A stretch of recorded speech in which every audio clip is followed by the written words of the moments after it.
Rádio Evangélica Maranata. Uma voz que anuncia a volta de Cristo.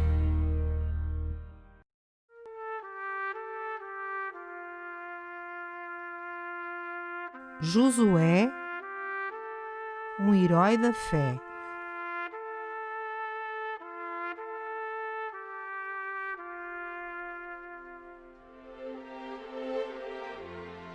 A vida de Josué, de soldado a general.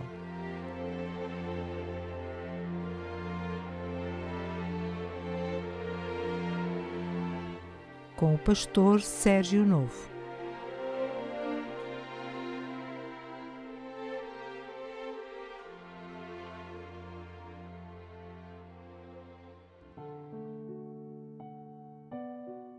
Episódio 12. A cidade destruída.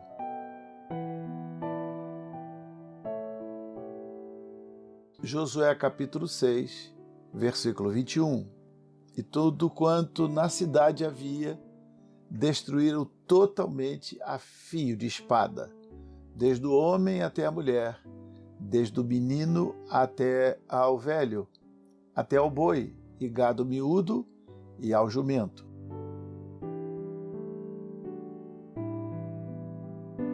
No nosso encontro anterior, conversamos sobre a aliança renovada. Hoje falaremos sobre a cidade destruída.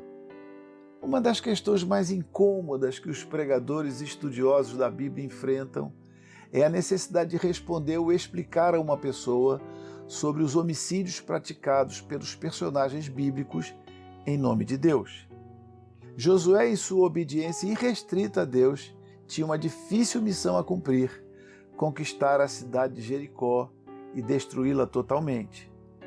Essa providência incluía as duras perdas humanas e a decisão de aniquilar uma comunidade inteira. Como uma cidade praticamente intransponível, a primeira de tantas tinha apenas como argumento para o povo a certeza de que Deus havia se revelado. A fidelidade a Deus exige a competência e a firmeza de caráter que só os heróis da fé possuem. Sem se importar com as consequências que sua inegociável confiança em Deus lhe traria, Josué trilhou o caminho da fé e da obediência a Deus, certo de que Deus cuidaria de tudo e de todos.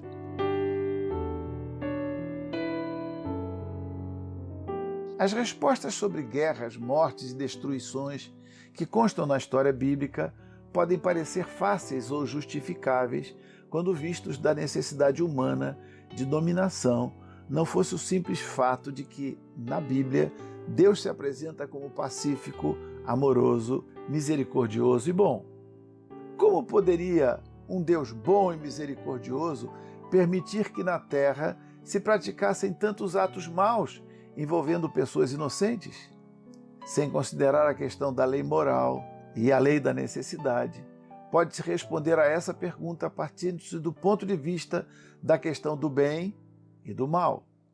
As guerras, os homicídios e o sofrimento descrito nas páginas da Bíblia e nos anais da humanidade constituem, na verdade, reflexos do egoísmo e da ganância que o próprio homem gerou ao redor de si sob a influência do pecado. Como o pecado transtorna os homens? A resposta está no livre-arbítrio dos homens. Um poder de decisão que faz parte da própria natureza humana. É o livre-arbítrio que permite que o homem escolha entre o bem e o mal.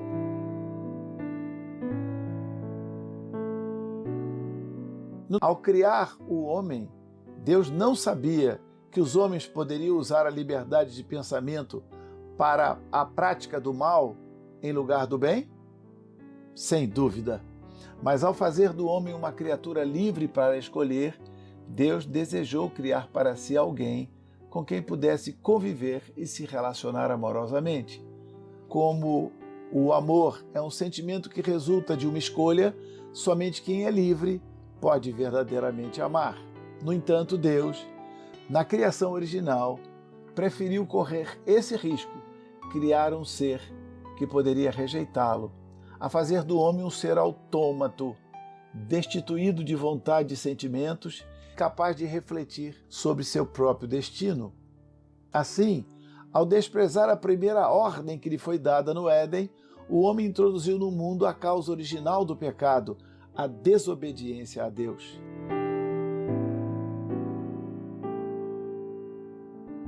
Num sentido abrangente, a história bíblica é a história do plano de Deus em combater o egoísmo, a maldade dos homens e restaurar na humanidade a comunhão e a harmonia original que um dia ficou quebrada. Por sua onisciência, Deus sabe que somente a regeneração da natureza humana é capaz de aniquilar o mal e fazer triunfar o bem.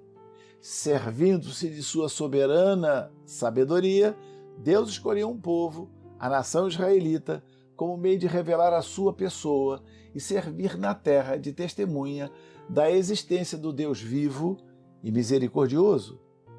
Assim, cumprindo o papel de instrumento nas mãos de Deus, visando estabelecer uma nova ordem social no mundo, os israelitas agiram em resposta à orientação de Deus. A instrução de Deus a Josué foi considerar a cidade de Jericó como anátema ao Senhor, isto é, maldição. Ela e tudo quanto houvesse nela, tudo tinha que ser destruído.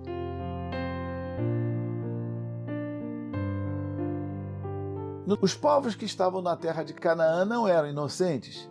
Eram povos profundamente idólatras, que praticavam sacrifícios humanos, especialmente de crianças, e cometiam terríveis imoralidades. Deus deu-lhe mais do que 400 anos para se arrependerem e mudarem suas vidas, mas tornaram-se ainda mais perversos. Gênesis 15:16. Seguindo à frente do povo, separado por Deus, Josué precisava conduzi-los à pureza moral e espiritual. Caso nações pagãs da região de Canaã permanecessem no meio do povo de Israel, haveria grande risco à sobrevivência de Israel como nação. Este fato tornou-se evidente quando os poucos remanescentes que ficaram em Canaã passaram a influenciar os israelitas, levando-os a perverterem seu relacionamento com Deus, contribuindo decisivamente para a ruína espiritual que se seguiu. O grande propósito de Deus em suscitar e preservar o povo de Israel como povo eleito de Deus era fazê-lo uma grande nação, servindo de bênção para todas as nações do mundo. Com isso, prepararam para ser o berço onde o Salvador da humanidade, o Senhor Jesus, nasceria e se apresentaria ao mundo. Cercaram-me como abelhas, mas apagaram-se como fogo de espinhos, pois o nome do Senhor as despedacei, em nome dele as despedacei.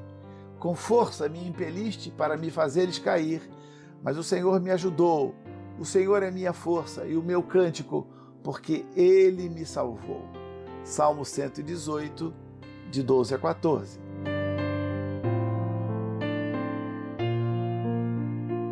Na próxima semana falaremos sobre a tomada de Ai, sempre mostrando a trajetória de um simples nome na genealogia bíblica, mas um verdadeiro herói da fé.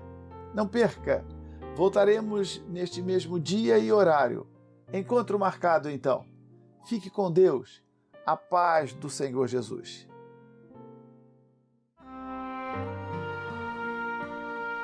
Acabou de escutar Josué,